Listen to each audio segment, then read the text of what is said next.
Good morning. Core should be wrapping up here soon, hopefully.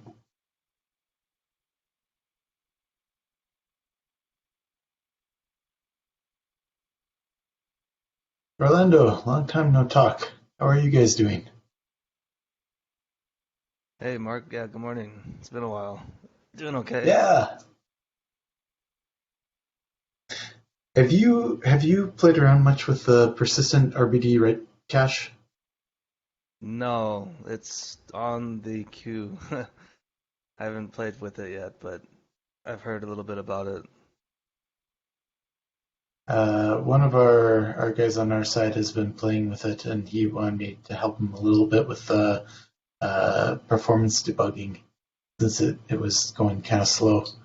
And so we ran GDB PMP on it, and it looks like there's a worker thread pool associated with it that looked really busy to me, given kind of the throughput rate that he was seeing. But I don't know very much about it, so I wasn't sure exactly uh, what the expectation was. Yeah, I'm not too familiar with the expected performance either. Okay. Well, I had him send it off to the developers and to Ilya on our side, so hopefully smarter brains will take a look. I see. What was he testing it on?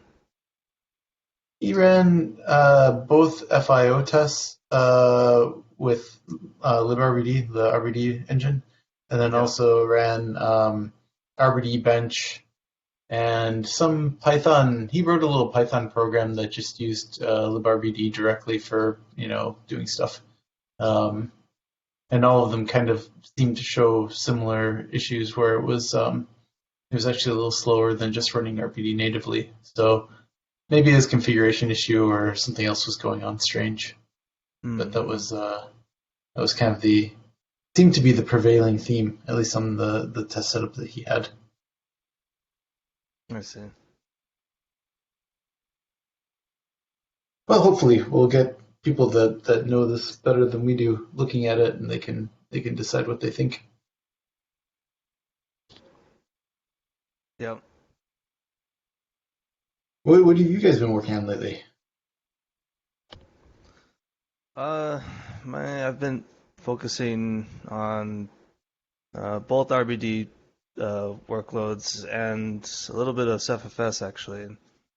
Um, Kind of getting my hands dirty with IO 500 testing and um, working with the former SUSE guy Dennis Nujab. He We've been kind of looking at uh, ways to tune CFS, you know, in the entire system, kind of improve the performance as well as kind of figuring out where does Optane fit in all of this. Either the SSD form factor or the persistent memory version. So it's kind of been a lot of experimenting, a little bit of hacking, but um, yeah, that's kind of what I've been working on lately. If you see anything interesting, let me know. I was the one that submitted our IO 500 results for Red Hat. Hmm. What? It Actually, I was wondering about that. Was that with replication or?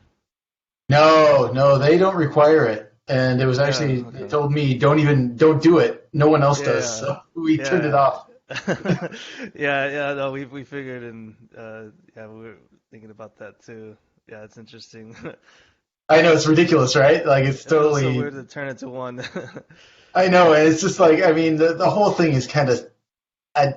It's not stupid, but it's kind of like no one ever runs a real file system this way. So Yeah. what's the point? Yeah. Yeah. But yeah, no, there's lots of. I had to do a lot of crazy stuff to get those results. Like honestly, our numbers were real, but that was like after 10, probably taking like the best of like 10 runs, honestly. Oh yeah. And there's a lot of variability with the way this Yeah. FFS works. It's just uh, you can end up in a situation where early on, if you get good distribution through the dynamic subtree partitioning, like you avoid having it like um, so if you can't acquire locks with the way that it works early on, you might end up in a situation where it can like never acquire locks as it's trying to distribute subtrees across all of the different MDSs. And if that happens, then like your score can just tank. But if you Yeah. can like happen luckily to grab it early on, then you can actually get like a good score. It's Yeah, kind of awful. trickle on. So that would be honestly that if you can like I tried and I sort of made it better, and some of the work that was being done by ukernel um, looks like it could really be maybe relevant here. If you can fix that, you'll get like way better scores than we have already even. Yeah, yeah.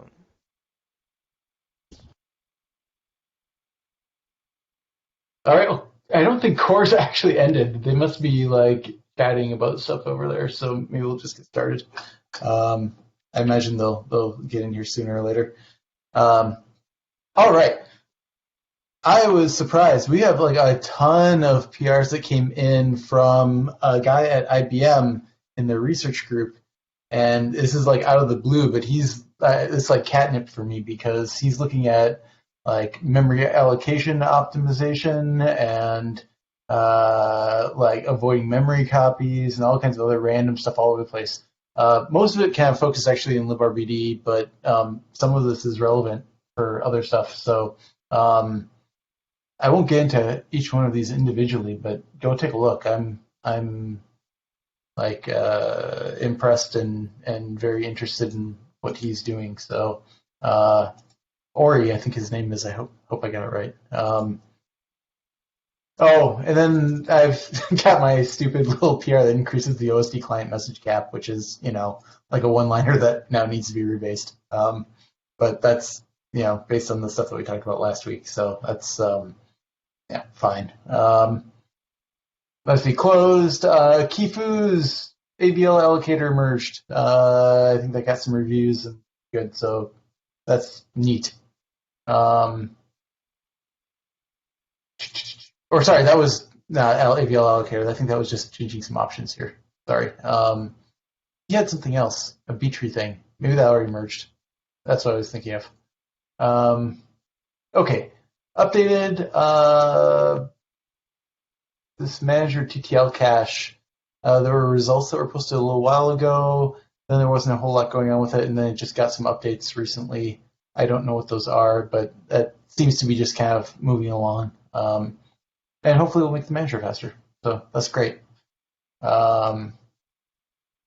Igor's PG removal optimization PR. It looks like that maybe passed Kifu's testing. The failures he saw, I think, were unrelated. So that's really good. And it got approved by someone I don't know, but that's good. So hopefully that merges soon. Yeah, that's excellent. No movement. Adam's BlueF has fine grain locking. I don't think he's worked on that much. Adam, is that still do not merge? It still do not merge this week. Today I making a final review myself because I gave myself a week time from the code so I could look at that with cold eye. Okay. And is that more or less the same thing that Majian Peng was looking at? I don't remember. No, in any possible meaning, no. Okay. Well, Okay. splitting BlueFS internals into valid domains of locking, not making hacking unlock in one place or multiple places. Okay. Good job, Adam. That's awesome. All right. Let's see.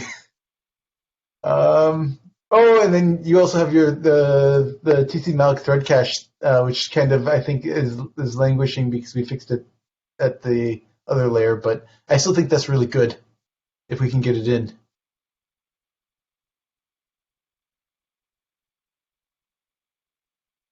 Okay, so let's see what else. My sharded object cache in RGW still hasn't gotten a review. I need to go bug Mark and and the other RGW guys over there and see if I can get somebody to look at it. It's not great, but I mean I think it's probably better than what we've got. I know that that Matt really wanted to rewrite that whole like completely rewrite the cache, but this is I mean it's just a stupid wrapper around the existing one, so it's pretty simple. I don't know. Anyway,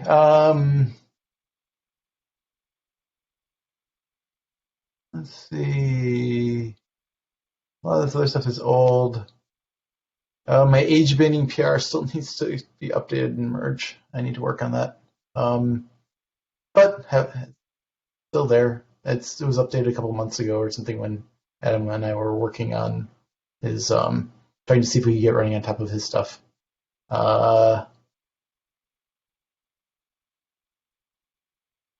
Okay, yeah, I mean,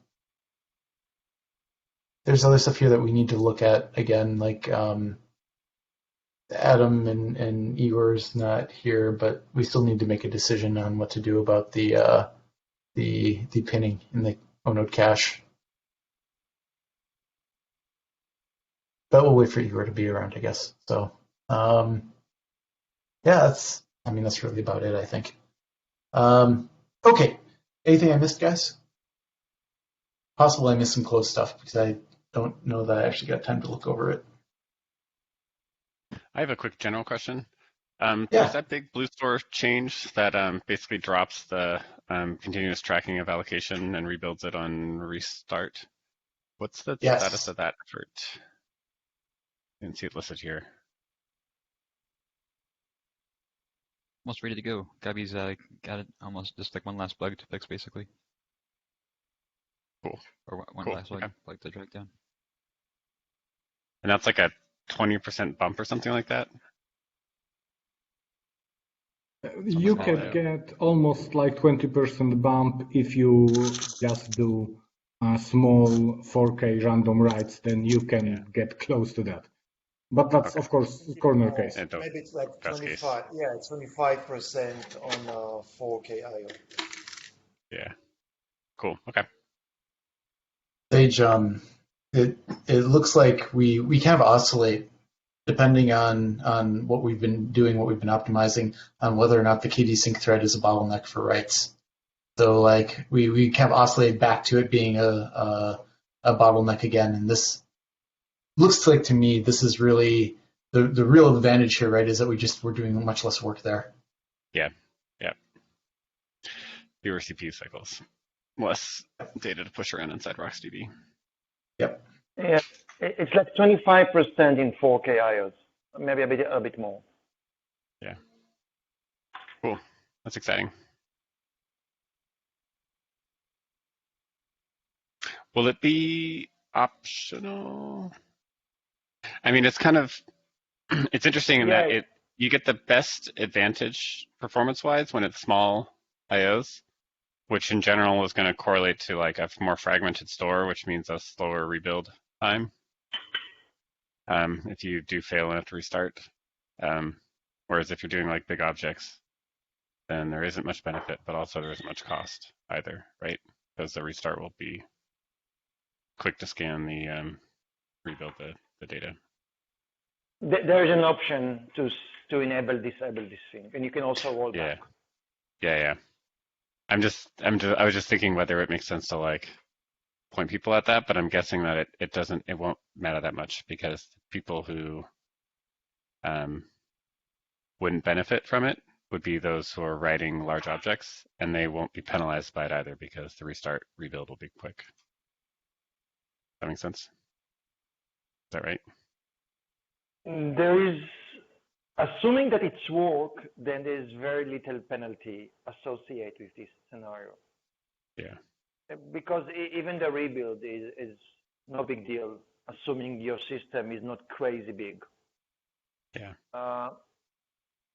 I think we capped like the max possible system would take less than 1 hour to recover. Like a 4 terabyte OSD. Gabby, you said 1 hour. That's pretty bad. Sorry. Yeah, but how many systems have? And sorry, it's not just the size of the system; it's the number of possible extents. So you would need to have like 2 billion extents. Oh, so like a 100% fragmented, like Yeah. worst case Yeah. fragmentation case. I see. The number is correlated to the number of extents. Right. So Okay. if you have few big extents, then it's nothing. Yeah. Okay. Yeah, will be interesting to get some real world numbers on this, I guess. Yeah, and it's something that we don't have. We don't know how many objects there are in a typical system, how many extend a typical system and such. We discussed it in the past. It's possible to get back this information with telemetry. And Gabby, if I remember right, even in that worst case pathological scenario, it was still a small fraction of the overall FSCK time, right? Yeah, because they're doing much less work than FSCK. I think FSCK, what was this? Factor of 5, factor of 10 of performance. And so Sage, even if it's go ahead, yeah. Yeah, so if anyway we are going to do FSCK after disaster, then we're going to make the FSCK, say, 10-20% longer. So Sage, in that like worst case pathological scenario, you're already looking at a huge FSCK time, and this is adding, like 10% onto that, even if it's 1 hour. Would there be an FSCK time? Like like just because your OC crashes and restart doesn't mean you have FSCK.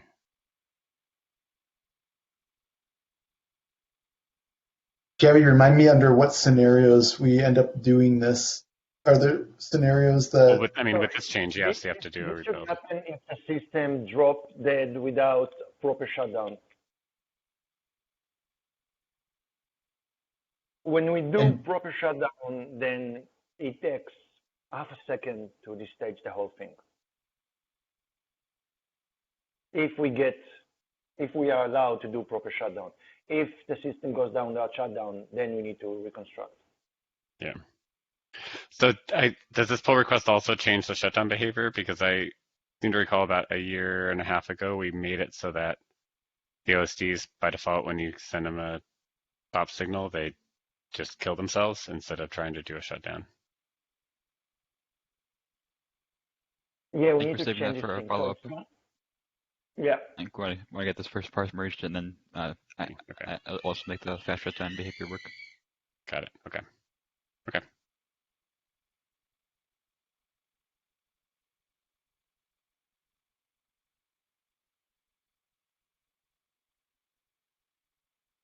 All right, cool. Any other PRs, guys?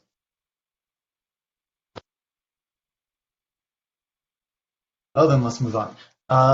Let's see. So this week, the only thing I've got is I've been spending some time looking at Crimson again, just because we're trying to kind of keep track every quarter on kind of how we're doing with performance and just kind of generally getting it going. So compared to last quarter, had some problems. Crimson was segfaulting, seemingly due to the most recent CR update, but got it working eventually with going back and then cherry picking a couple of fixes on top of it. We're a little slower than we were before. That's not super unexpected, but a little irritating if we're trying to report it, how we're doing on it. I went back and did a bunch of wall clock profiling again. We're still completely bound by the reactor thread. Oh, this is Alien Store and Blue Store, not Science Store. So, keep that in mind. That some of this is Alien Store related. What I saw is that we're spending a fair amount of time in the sharded work queue. This is both before and after the lockless queue implementation by Kifu. Before, we're spending a lot of time in Notify 1. After, we're spending a lot of time dealing with the semaphore that's being used by the lockless implementation. there seems to be very little performance advantage, maybe a little bit, but not much. So it's about the same as it was before. There's a fair amount of time being spent in malloc and free in the reactor. A fairly big contributor to that is just dealing with buffers and buffer list. But there's other stuff sometimes within C-star itself, especially in the networking code. So there's that. Manager updates. The reactor is spending a lot of time, like maybe up to 11 or 12%, just dealing with updating the manager. So that's unfortunate. And maybe something that we need to talk about a little bit more, how that happens and how much time we really want each reactor spending doing that. Lots of time spent dealing with event FD. Radak and I were talking about that this morning a little bit. C-Star uses event FD for communication. I don't think there's a whole lot that can be done there short of just reducing how much stuff is being done. One thing, Radak, that I was thinking about as we were talking, Radak's here, right? Oh, maybe Radislav is not here. Okay. One thing that we were talking about this morning is, he was kind of bringing up the point that blue stores, maybe an alien store is not necessarily the best thing to be using to measure efficiency gains with Crimson, just because of the amount of time spent in blue store itself. But as I was thinking about it, in fact, like 100% of the CPU time is being spent in the reactor, and only about 50 to 100% is being spent in blue store. We're not actually pushing blue store that hard. So I'm not sure it actually matters that much. And I have some misgivings about how much work MemStore and possibly ScienceStore are doing. I think actually MemStore's write path may be less efficient than BlueStore's at this point. So that's something that needs to be looked at more. And I think I need to go back and finally update the changes I was making in PetStore to just apply to MemStore instead and pull the best of that stuff out and get it in, since PetStore is basically dead, so, and has been for years. So it's not that much, but it's mostly the biggest benefit will be like a vector-based object implementation in MemStore. That really seemed to be quite helpful. So anyway, that's what I've been looking at largely this week. Any questions or comments on that stuff? I'll put out like a quarter two slide deck like we did for quarter one, hopefully in the next week or two here, so people can see some of the results of this testing and just kind of the general update. That is all I had. Actually, anyone? I got something. Yeah, just small thing. Oh, absolutely. Go ahead. The problem that was stopping me from committing is happening without my code. I was able to recreate it without my code, so I'm good to commit. And somebody to explain how come we have corrupted allocation on BlueStore, but that's aside from my code. Fun.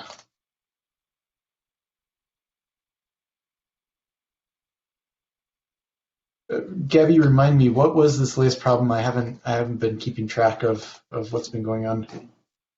In the same object node, we have more than one allocation with the same offset but different length. So you would see two extents starting in the same offset, one of them with one length, the other in another one. And my code was sanity checking against this, while FSCK, I don't think is checking for this. And you only saw this complaint or this assert coming from my code. So I just added this sanity check to be executed on new mount and mount without my code. And I saw the same thing happening. It just took me time to realize that the test, which didn't finish, it's because it was the failure.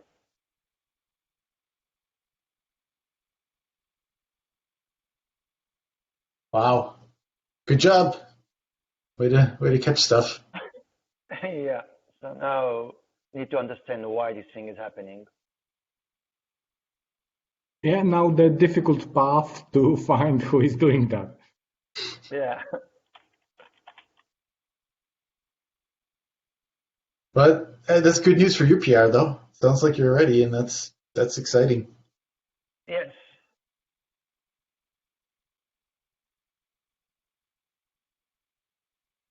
What's a little interesting is that you're going to push the classical OSD's performance higher than Crimson's with this. In Crimson, we're bottlenecked, but the classic OSD is going to be faster yet than Crimson with your change, because your change is going to make classic OSD faster for small random writes, and Crimson won't change because we're bottlenecked by the reactor thread. Yes.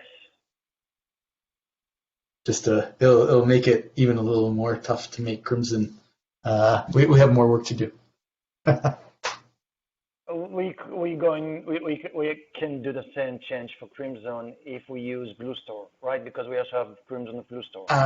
That's what I'm doing right now, but the problem is we're not bottlenecked by the KV sync thread in Crimson. We're bottlenecked by the reactor thread. So your change probably won't do anything. Okay. So it's not a KV sync thread which is holding Crimson. Oh, because there is no KV sync thread, right? There is one, actually, yes, because we're wrapping Blue Store and Alien Store basically. So we still have the KV sync thread, we still have worker threads, but a lot of work that is being done in other threads in classic OSD is being done in the reactor thread in Crimson. So until we get multiple reactors, Crimson is going to is not going to change much when we do Blue Store improvements. Okay.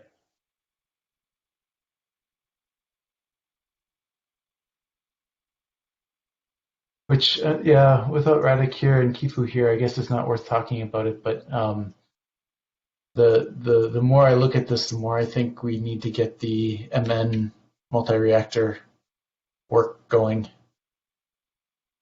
At least if we want to be able to show anything that looks like, remotely like performance parity in tech preview.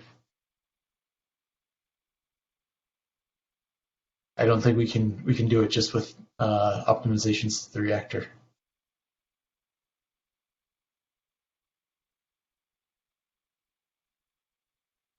But anyway, that's another discussion for another time, I think.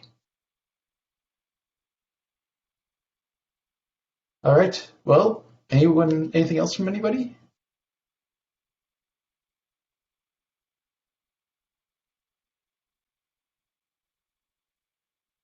All right. Well, then we all get a half an hour back to our day. Have a great rest of your day, everyone, and we'll see you next week. Bye. Thank you. See you next week. Hey, everyone. See you guys. Thank you.